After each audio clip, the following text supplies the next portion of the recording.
now you're trying to stab me in the back? Forget it!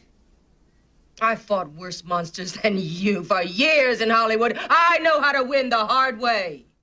While most Golden Age stars gained notoriety for their on-screen work, others took center stage for their off-screen actions. Ready for the most controversial and morally reprehensible stories? Here are 10 Golden Age people Hollywood wants you to forget. Inspired Woody Allen's daughter Dylan Farrow to give her very first television interview, in which she talks about her allegation that she was sexually abused by Allen when she was a child. Number 10. Woody Allen. Originally named Allen Stewart Konigsberg, Woody Allen was born on November 30th, 1935 in Brooklyn, New York. He's an American filmmaker, actor, and comedian whose career has spanned over 6 decades. He was raised in a Jewish family, and despite their conservations, Allen became fully immersed in the vibrant and dynamic city of New York. As a young boy, he showed a gift for writing and a love of humor. When he wasn't amusing his family with sketches and jokes, he was busy finding comfort and inspiration in books he would read and movies he watched. Somewhere in all of that, he suffered a tumultuous relationship with his parents growing up. Thankfully, he found solace and escape in the world of cinema and literature. This, of course, was bound to shape the trajectory of his life as an adult. Woody Allen started out in Hollywood as a comedy writer, writing jokes for stand-up routines and television shows. Eventually, he made the switch to filmmaking, starring in and directing his own unique brand of smart and erotic comedies. With movies like Annie Hall, an American rom-com from 1977, Allen secured 4 Academy Award nominations for Best Picture, Best Director, Best Original Screenplay, and Best Actress. Allen received a lot of praise for this timeless piece, which cemented his place as a major player in American filmmaking. However, being in the spotlight brought his private life under heavy criticism and intense scrutiny, particularly when it came to his love relationships. Early in the 1990s, accusations of sexual abuse against his adopted daughter, Dylan Farrow, came to light. The claims, which Allen fiercely disputed, caused a stir in the public and sparked disagreements among insiders in the industry.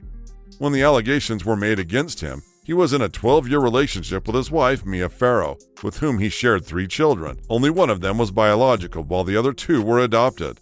The allegations against him began a few months after his wife Farrow had learned that Allen had also had a sexual relationship with one of their adoptive daughters, Soon-Yi Previn, whom he later married in 1997, 5 years after the first allegations involving Dylan. The whole saga caused a stir in Hollywood as it was unheard of, and it truly painted Allen as a child molester. He would later clear up the accusations by reiterating that the relationship he shared with his stepdaughter was consensual, and that they only consummated it when Soon-Yi came of age. But the deed had already been done, and a negative shadow still remains cast on Allen's reputation and professional career. It was reported that some actors and collaborators distanced themselves from him, although there are others that still continue to support him in his work. His fans, on the other hand, have had to deal with the polarizing thought of separating the art from the artist and his private life. Popular shows you might have heard of that were written by Woody Allen are Midnight in Paris, which won the Golden Globes Award for Best Screenplay in 1986 and 2012, and also an Academy Award for its originality in Screenplay Annie Hall, which won Best Academy Award in 1978 for Best Directing. These are just a few amongst several of the many awards and nominations his work has received. So while Allen's contribution to cinema is undeniable, and his prolific work has left an indelible mark on the industry, these allegations have no doubt marred his legacy. Next, a renowned film producer who sparked the iconic Me Too hashtag. I'd like to thank Harvey Weinstein, the Punisher, that's his nickname. The Punisher, yes. Number 9. Harvey Weinstein. Born on March 19, 1952 in the Flushing neighborhood of Queens, New York City, Weinstein is a former American film producer. Interestingly, he was a renowned figure in Hollywood for so long until he was stripped of his title and recognition. Before his crimes would come to light, Weinstein was your average New York kid. He was raised alongside his younger brother, Bob, in a housing co-op called Elecchester. During the 1970s, Weinstein, along with his brother Bob and Corky Burger, independently organized rock concerts under the banner of Harvey and Corky Productions in Buffalo. Their productions attracted top acts like Frank Sinatra, The Who, Jackson Browne, and even the Rolling Stones. By 1979, Weinstein and his brother co-founded Miramax, an entertainment company that produced numerous successful independent films, such as Sex, Lies, and Videotape in 1989, The Crying Game in 1992, Pulp Fiction and Heavenly Creatures in 94, Flirting with Disaster in 96, and Shakespeare in Love by 1998. For his work on Shakespeare in Love, Weinstein received an Academy Award. He also garnered 7 Tony Awards for plays and musicals he worked on. Now, following his departure from Miramax, Weinstein and his brother Bob established the Weinstein Company, or TWC, and he served as co-chairman from 2005 up until 2017 when his evil acts would come to light. Everything changed in October 2017, when sexual abuse allegations dating back to the late 1970s were brought up against Weinstein, and it kept getting worse. By October 31st, more than 80 women had come forward with similar allegations of sexual harassment or rape against Weinstein. These accusations sparked the Me Too social media movement and led to subsequent allegations of sexual abuse against numerous influential men worldwide. This led to a phenomenon now known as the Weinstein effect. We imagine this was not the kind of impact Weinstein hoped to leave behind. As expected, this wave of accusations resulted in the swift removal of numerous powerful men from their positions of authority in the United States and beyond. Much to everyone's delight, Weinstein faced dismissal from his company and even expulsion from the Academy of Motion Picture Arts and Sciences. Following these allegations, Weinstein was also suspended from the British Academy of Film and Television Arts. He was allegedly forced to resign from the Directors Guild of America. Considering how fast the industry was in cutting ties with Weinstein, it is safe to say that Hollywood wanted everyone to forget that they were ever associated with him. And it wasn't just Hollywood. He also faced condemnation from prominent political figures whom he had previously supported. Even his own family kept their distance. Earlier on October 10, 2017, his wife, Georgina Chapman, publicly announced her decision to leave him, but it wasn't until July 2021 that their divorce was officially finalized. The Los Angeles Police Department initiated a criminal investigation into all the allegations of rape. Similarly, the authorities in New York and London began probing other claims of sexual assault. In May 2018, Weinstein faced arrest and charges of rape in New York. By February 2020, he was convicted of 2 out of 5 felony counts. He was subsequently sentenced to 23 years in prison and began serving his term at Wendy Correctional Facility. By July 20, 2021, he was extradited to Los Angeles to face additional charges in a separate trial. On December 19, 2022, he was found guilty of 3 out of 7 charges in the Los Angeles trial. Weinstein has since received an additional sentence of 16 years in prison to be served independently. Number 8. Howard Hughes. No thanks to his highly obsessive behavior, Howard Hughes earns a spot on this list. You see, while he was renowned as a talented director and producer, he was also known for his obsessive and controlling behavior, particularly towards actresses under contract with his studio. Hughes had an increasingly erratic and reclusive behavior, especially in the latter part of his life. His extreme germophobia, obsessive-compulsive disorder, and tendency to isolate himself for long periods created an aura of strangeness and unpredictability. One could also argue that Howard Hughes was at best a controversial and enigmatic figure rather than an outright evil person, but the facts are there to speak for themselves. Hughes was also a shrewd businessman who sometimes employed ruthless tactics. His aggressive takeovers, monopolistic tendencies, and legal battles, particularly in the aviation and entertainment industries, painted him as a cutthroat capitalist. His handling of TWA and Hughes aircraft, as well as his battles with competitors, were enough grounds for criticism. He was known for making unreasonable demands and being extremely difficult to work with. Hughes was involved in several political scandals, including alleged attempts to influence politicians through donations and bribes. Hughes faced numerous legal challenges and accusations of unethical conduct throughout his career. These included antitrust violations, tax evasion, and contractual disputes. To make things worse, his erratic behavior extended to his treatment of associates, employees, and romantic partners. Reports of his controlling and sometimes abusive behavior towards women always made its round in the media.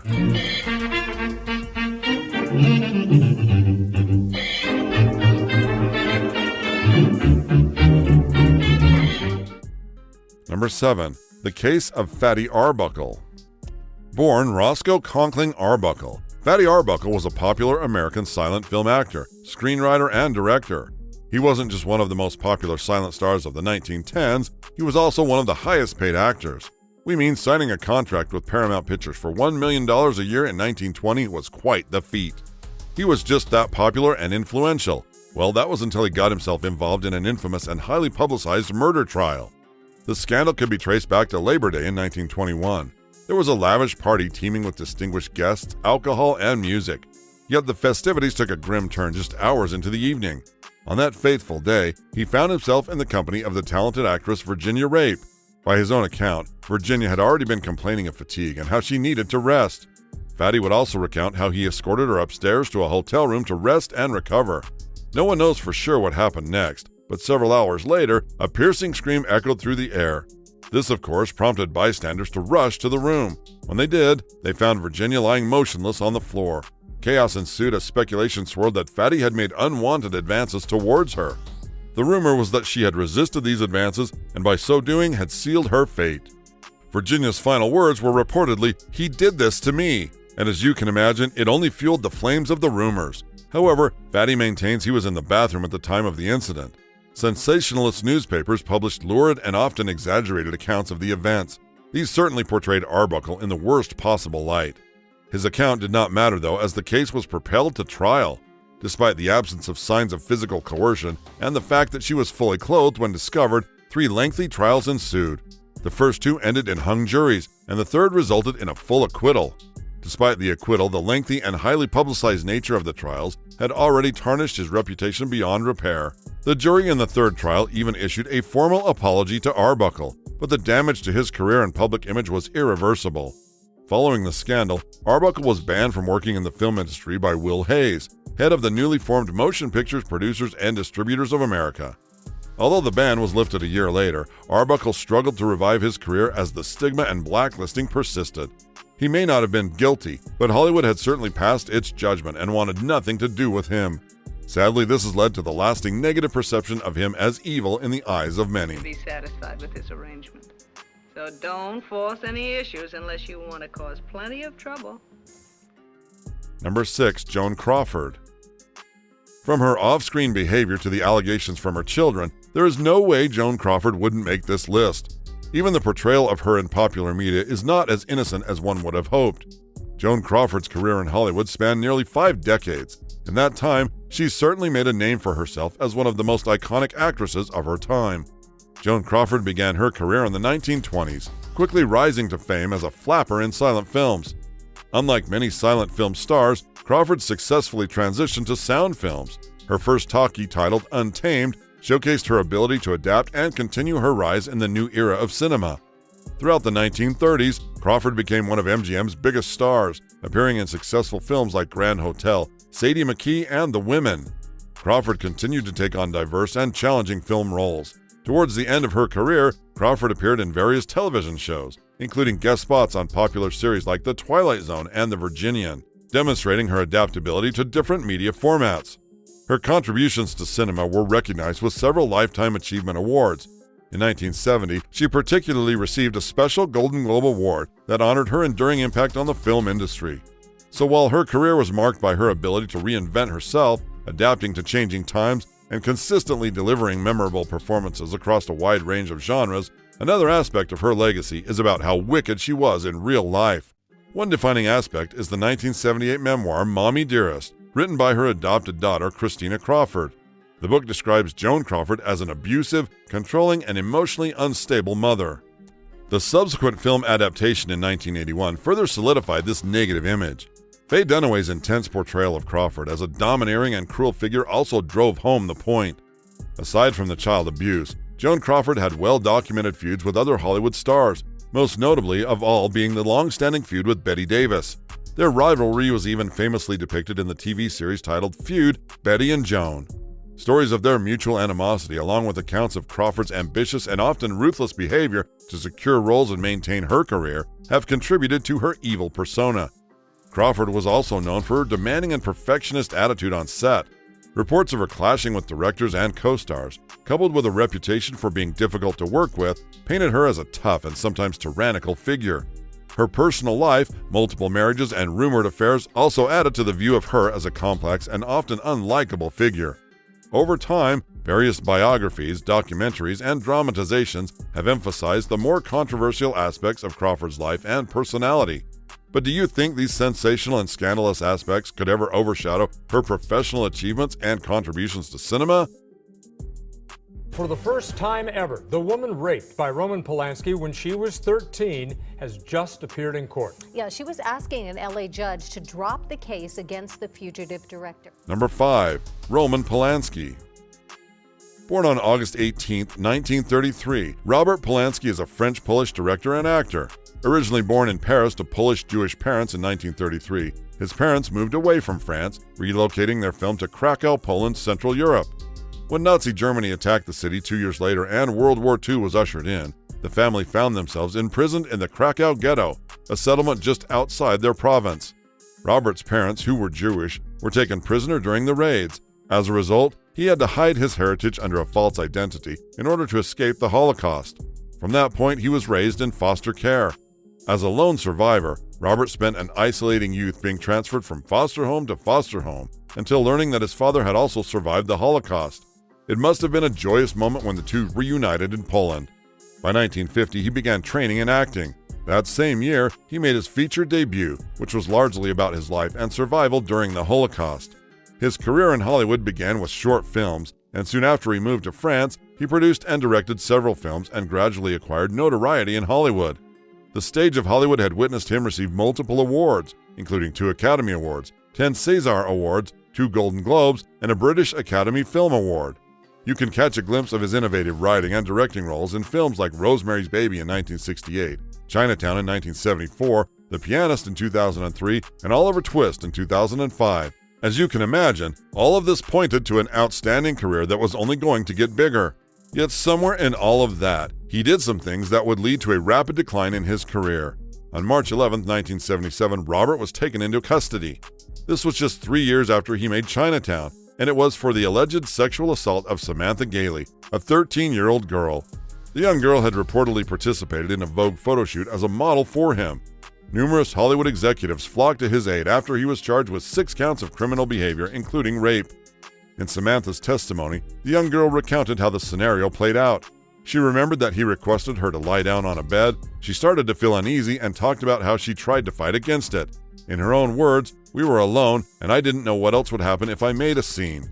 I didn't know what else to do after that. I was just afraid, so I resisted a little while before deciding, well, I guess I'll get to go home after this." Palansky underwent a 90-day mental assessment after entering a guilty plea to the accusations brought against him. These included unlawful sexual acts with a minor, rape by use of drugs, perversion, sodomy, lewd and lascivious acts on a minor, and furnishing a controlled substance to a minor. He was freed after 42 days, but he subsequently found out that the magistrate handling his case had informed a few of his acquaintances that he would reject Robert's plea and give him a minimum of 50 years in prison. A day before his court appearance, Palansky left the country for France. He has been living there ever since he was granted protection from extradition as a French citizen. It's been more than 40 years since his self-imposed exile. Undescribed drama. Drama is life with the dull bits cut out. Number 4. Alfred Hitchcock. Sir Alfred Joseph Hitchcock was born on August 13, 1899. Before passing away on April 29, 1980 at the age of 80, he was a revered English film director. In fact, he is still widely acclaimed as one of the most impactful figures in cinema.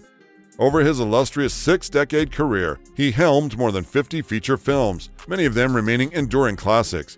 Renowned as the master of suspense, Hitchcock's fame rivaled even that of his actors. Interesting, right? You see, this fame was bolstered largely because he granted numerous interviews and made very iconic cameo appearances in most of his works.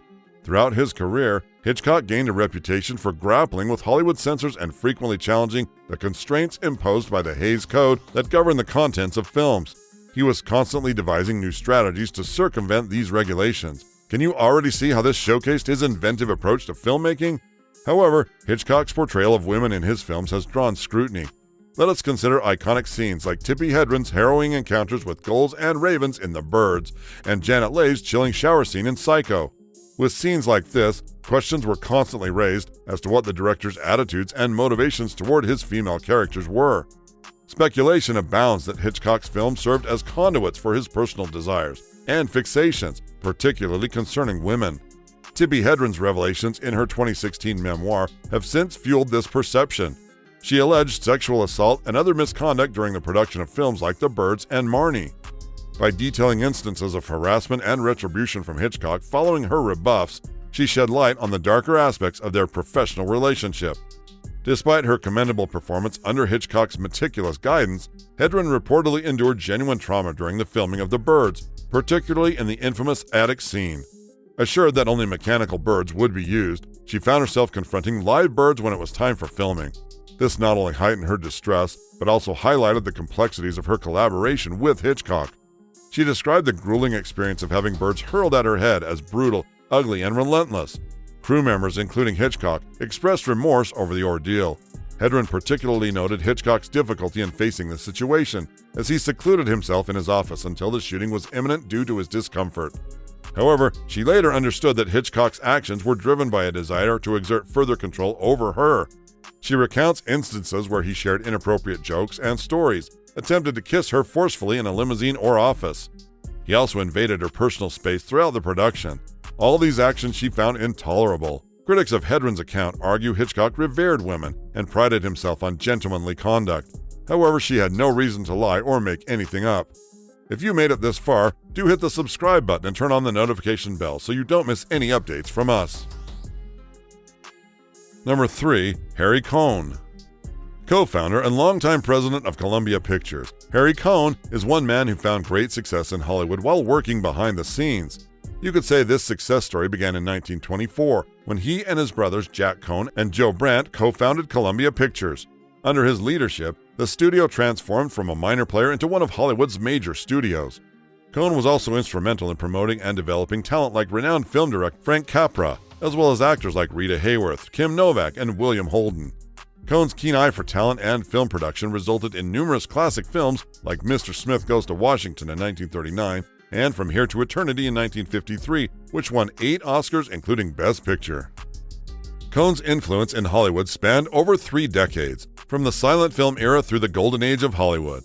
His vision and leadership helped establish Columbia Pictures as a major force in the industry. While Harry Cohn's impact on Hollywood was significant, he soon found himself with a reputation for being evil.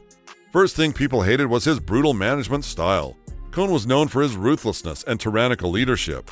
He often ruled the studio with an iron fist and did not mind employing fear and intimidation to maintain control.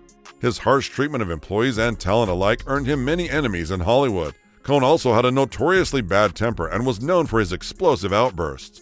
He frequently berated and humiliated employees and collaborators, which always led to a hostile work environment.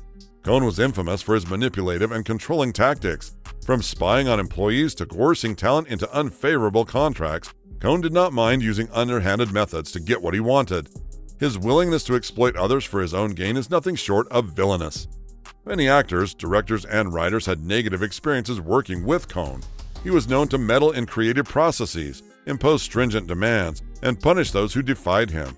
His confrontational and domineering approach often stifled creativity and led to resentment among Hollywood talent. Cohn did little to soften his image and, in some cases, seemed to relish his reputation as a tough and feared studio head. Put together, you can see how it all created the public perception of him as a villainous figure in the entertainment industry. Like Hitchcock, the stories and anecdotes about Cohn's behavior have certainly been amplified over time. Hollywood folklore and memoirs of those who worked with him often depict him in a highly negative light, reinforcing the perception of him as evil. Next, a glorified actor and media personality who died without answering for any of his heinous crimes. What does she do with the cable, boys?